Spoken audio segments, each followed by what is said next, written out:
अल्हम्दुलिल्लाह वस्सलातु वस्सलामु अला रसूलिल्लाह व अला आलिहि व अस्हाबिहि अजमाइन अम्मा बाद अऊज़ु बिल्लाहि मिनश शैतानिर रजीम बिस्मिल्लाहिर रहमानिर रहीम रब्बि इश्रह ली सदरी व यस्सिर ली अमरी व अहलुल उक़दतम मिन लिसानी यफ़क़हू क़ौली। किसी बहन ने सवाल पूछा है कि दुआ करने का सही तरीका क्या है ताकि दुआ कबूल हो जाए। व नहमदुहु व नसल्ली अला रसूलिल करीम अम्मा बाद। देखिए, दुआ करने का कोई सही तरीका नहीं है, लेकिन इंसान सबसे पहले अपने गुनाह को ख़त्म करे। देखिए कि उसमें कोई ऐसा गुनाह है जो हो सकता है दुआ में रुकावट बन रहा हो, लेकिन दुआ करने का कोई सही तरीका नहीं है। और ज़्यादातर हम लोगों में ख़राबी ये है कि हम लोगों ने बचपन से जो दुआएं होती हैं या कुरान होता है या कुरान की आयतें होती हैं, हम लोगों ने रट्टे मार के याद किया होता है, लेकिन हम ये नहीं देखते कि उस दुआ का मतलब क्या है।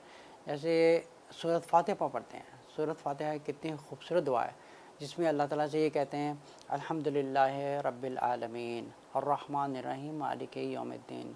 फिर हम कहते हैं इय्याका नअबुदु व इय्याका नस्तईन। ए अल्लाह, हम सिर्फ़ तेरी ही इबादत करते हैं और सिर्फ़ तुझे से ही मदद मांगते हैं और सिर्फ़ तुझे से मांगते हैं। अब सिर्फ़ कहने का मतलब क्या है, एक सिर्फ़ तू है और जिससे हम मदद मांगते हैं। अब जैसे लोग सूरत फ़ातिहा पढ़ते हैं नमाज में, वो जल्दी जल्दी पढ़ लेते हैं, उनको ये भी नहीं पता पढ़ा क्या है, इसका मतलब क्या है। अब ये पढ़ने का मतलब होता है कि आप अपना राब्ता अल्लाह ताला के साथ बिल्कुल ठीक कर रहे हैं। सबसे पहले हम अपने गुनाहों को दूर ख़त्म करना चाहिए। घर में जो नाजायज़ काम हो रहे हैं, इस्लाम के ख़िलाफ़ काम हो रहे हैं, या टीवी देख के जा रहे हैं, या कुछ भी गलत काम ऐसे रहे जो दुआ में रुकावट बन सकते हैं। दुआ करने का कोई सही तरीका नहीं है। दुआ है कि जब आप मांगें तो दुआ पढ़ी नहीं जाती, एक अल्लाह से हम लोग रो के कुछ मांगते हैं अल्लाह से। अब ऐसा नहीं होता कि कोई चीज़ हम लोगों ने बचपन से रट्टा मारा हो, उसको जल्दी से हम लोगों ने अल्लाह के सामने पेश कर दिया कि भाई हमने ए अल्लाह ताला, हमने ये बचपन से याद किया हुआ है, हमने जल्दी से ये बोल दिया। लेकिन हम अल्लाह से वो चीज़ को एक सही तरीके से मांगे। जैसे हज़रत आदम अलैहिस्सलाम ने दुआ की थी, रब्बना ज़लमना अनफुसना व इल्लम तग़फ़िर लना व तरहमना लनकुन्नन मिनल ख़ासिरीन। ए अल्लाह, इसी तरीके से अगर हम इसकी ट्रांसलेट करें तो हम एक सच्चे दिल से अल्लाह के आगे रोते हैं, ए अल्लाह, मैं अपनी जान पर जुल्म किया है, तो हमें माफ़ कर दे। अब अगर हम लिखो जल्दी से दुआ में पढ़ देंगे रब्बना ज़लमना अनफुसना व इल्लम तग़फ़िर लना, तो फिर ये दुआ का वो असर नहीं रहता है जो एक अल्लाह ताला कुरान में फरमा रहे हैं।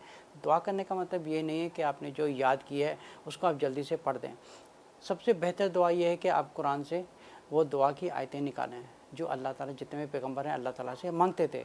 जैसे रसूलुल्लाह सल्लल्लाहु अलैहि वसल्लम सूरह ताहा की आयत नंबर 114 में फरमाते हैं रब्बे ज़िदनी इल्मन। अल्लाह ताला अपने नबी से कह रहे हैं कि आप अल्लाह से दुआ कीजिए कि अल्लाह मुझे इल्म और बढ़ा, मेरा रब्बे ज़िदनी इल्मन, मेरा इल्म और बढ़ा।